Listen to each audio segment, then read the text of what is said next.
In a tense and electrifying moment broadcast live across the nation, Congresswoman Jasmine Crockett took center stage in a hearing that would soon become one of the most talked about events in recent political memory. With her signature confidence and piercing intellect, she launched into a fiery and unapologetic takedown of Supreme Court Justice Clarence Thomas and his wife, Ginni Thomas, over their alleged ethical breaches, conflicts of interest, and questionable political entanglements. The hearing had already captured the nation's attention due to the high-profile names involved, but no one was prepared for the storm Jasmine Crockett was about to unleash. From the moment she began speaking, it was clear she wasn't there to play politics, she was there for truth, accountability, and justice. As the camera panned across the room, the tension was palpable, with lawmakers shifting uncomfortably in their seats, knowing that what was about to unfold would be nothing short of explosive. Crockett opened by laying down the foundation, a methodical outline of Clarence Thomas's recent controversies, undisclosed luxury trips funded by billionaire donors, secret financial deals, and a track record of Supreme Court decisions that eerily aligned with his benefactors' interests. Her voice calm but razor-sharp, she asked the committee and the American public a simple but damning question: how can the people trust the highest court in the land when one of its justices behaves like he's above the law? Her words struck a chord, not just in the room, but with viewers watching from their homes, offices, and even on their phones across social media platforms. She wasn't speaking just as a congresswoman, she was speaking as the voice of a public tired of being gaslit by the very institutions meant to protect them. As she delved deeper, Crockett didn't spare Ginni Thomas either. Without hesitation, she cited the well-documented texts and communications Ginni had exchanged with political operatives in the aftermath of the 2020 election, urging efforts to overturn the democratic process. Crockett's voice rose, not with anger, but with the weight of truth long denied. We are talking about a sitting Supreme Court justice whose own household was actively undermining democracy. And we're expected to ignore it because of titles? No. Not today. Her words hit like a sledgehammer. She called out the hypocrisy, the silence from those who demanded law and order for the average citizen while shielding the elite from even the bare minimum of ethical scrutiny. The room was frozen. Some tried to interrupt, but Crockett stood her ground, refusing to yield her time. If any other public servant had committed even a fraction of these acts, they would be investigated, removed, and possibly prosecuted. Why is Justice Thomas any different? Her question echoed.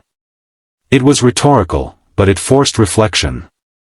She continued, now turning the spotlight on her colleagues, some of whom had defended the Thomases under the guise of protecting the court's independence. Crockett countered with brutal logic: independence does not mean impunity. Checks and balances don't stop at the courthouse steps.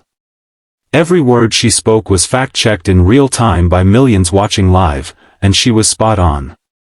The truth, however inconvenient, was now unavoidable.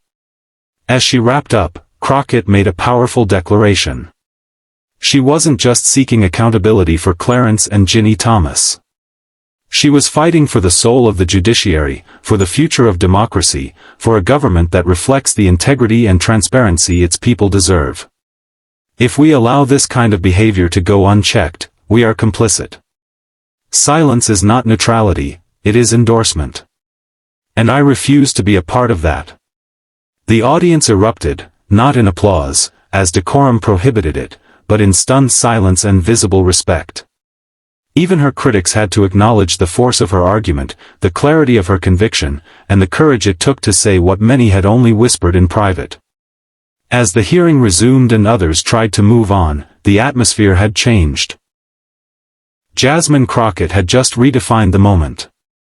She had spoken not just to power, but against it, armed only with truth and an unwavering commitment to justice. And in doing so, she didn't just challenge Clarence Thomas and his wife, she challenged every American to demand better.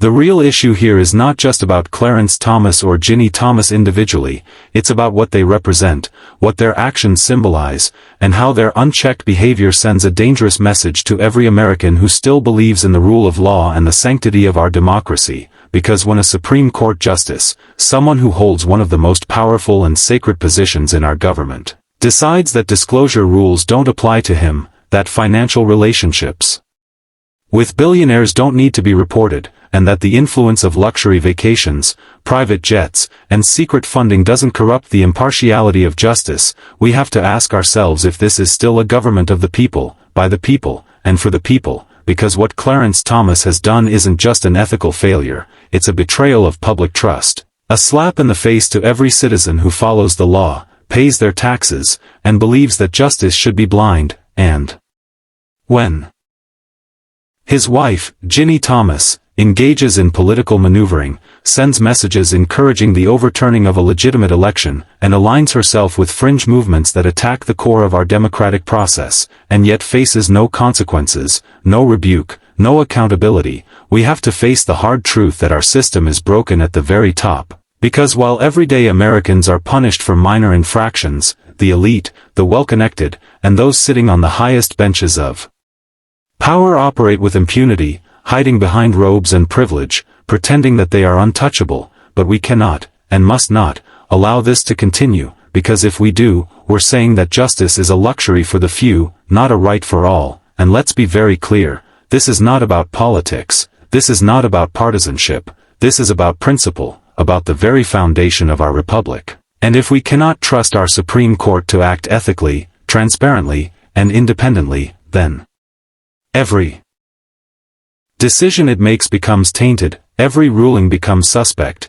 and the very legitimacy of the court begins to erode, and so today, in this moment, we are not just examining one man's behavior, or one family's influence. We are confronting a crisis of confidence in our judiciary, and we must demand answers, demand reform, and demand that no one, not even a Supreme Court justice, is above the law, because if we accept silence, if we allow excuses, if we pretend that this behavior is acceptable, then we become complicit in the corrosion of our democracy, and I will not be silent, I will not accept this. I will not pretend that everything is okay when the highest court in our land is being used as a pawn in a corrupt game of influence, money, and power, and I know that speaking truth to power is uncomfortable, that calling out those who sit in the most revered institutions invites backlash, but I did not come to Congress to be comfortable, I came here to serve the people, to uphold the Constitution, and to fight for justice even when it's inconvenient, even when it's dangerous, and that is what this is, a fight for justice, for integrity, for accountability, and if Clarence Thomas and his wife can operate in the shadows, flouting rules and dancing around ethics with a smug sense of invincibility,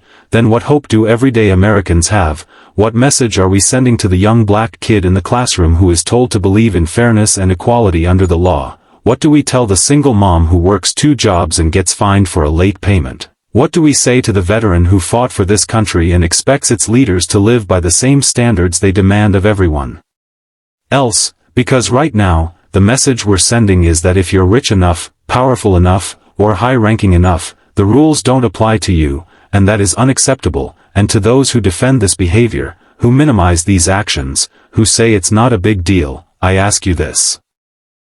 Would you accept this from anyone else? Would you allow a judge in your city to secretly receive gifts from people with cases in his court? Would you tolerate a public servant whose spouse was actively involved in subverting an election? Of course you wouldn't, because deep down, you know this is wrong, you know this is dangerous, and yet, because of who they are, you hesitate, you deflect, you protect. And that is why I am standing here today, not to score political points, not to perform, but to lay bare the truth that our institutions must be held accountable, especially when they fail us, and this hearing, this investigation, this moment, is not just about one man, it is about reclaiming the integrity of our system, restoring faith in our courts, and reminding every American that no matter how high you rise, how powerful you become, you are still subject to the law, and I will continue to speak, continue to push, continue to fight, because the cost of silence is too high, the risk of inaction too great, and our democracy too precious to allow it to be sold, compromised,